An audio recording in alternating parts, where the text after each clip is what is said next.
So no, sorry. And I really also take offense, sorry, Mr. Trump, took offense to your idea that Pierre Poilievre wasn't good enough to lead the Conservatives. Wayne Gretzky, I mean, he's great. He is the great one. He skates to where the puck is going. It's not going to MAGA. The puck is on a Canadian ice rink. And by the way, Mr. Trump, please, before making public pronouncements that Wayne Gretzky should run for prime minister, give yourself or get yourself a briefing on the nature of parliamentary democracy, a Westminster parliamentary system, and a constitutional monarchy where no one runs for prime minister. We have elections for members of parliament. We don't get to pick and choose among our billionaire friends for who gets a seat at the cabinet table. If they're not an elected member of parliament, well, Canadian system is different from that of the United States of America.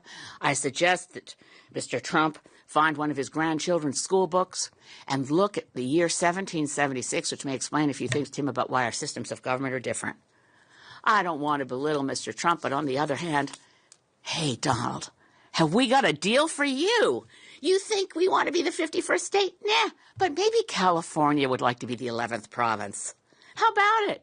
California, Oregon, Washington, you've got geography in common with us. And not only that, we've already got a carbon trading system between California and Quebec. We've got some strong alliances on our west coast from British Columbia. There's been a lot of academic papers on the idea of Cascadia. So California, Governor Newsom, and Washington State, Jay Inslee, and newly elected Governor of Oregon, Tina Kotek. How about it? Want to put a referendum to your citizens? Because this is what you deal. Have we got a deal for you? This is what you get. Free health care. Universal free health care. No more one-year-olds who suddenly fall off the Medicaid list and their parents are in the news because they're trying to do a GoFundMe so they can get their daughter to a doctor.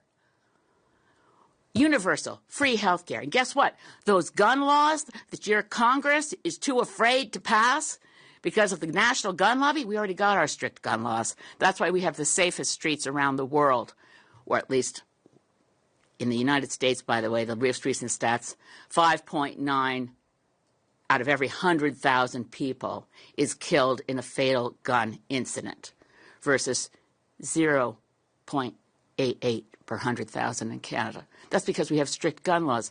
California citizens, Oregon, Washington, safer streets. Here we already have good gun laws, and women have a right to an abortion under our universal health care system. But, we don't have to stop there. Donald, think about it.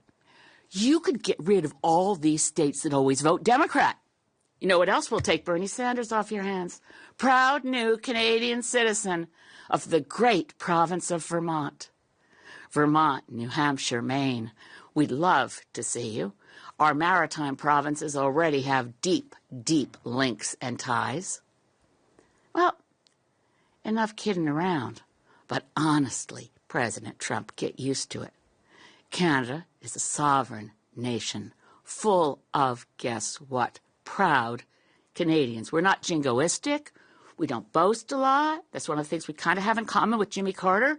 We're not a big nation for braggarts and bullies. We actually like to think we're of service in the world. We could do better. We can always do better.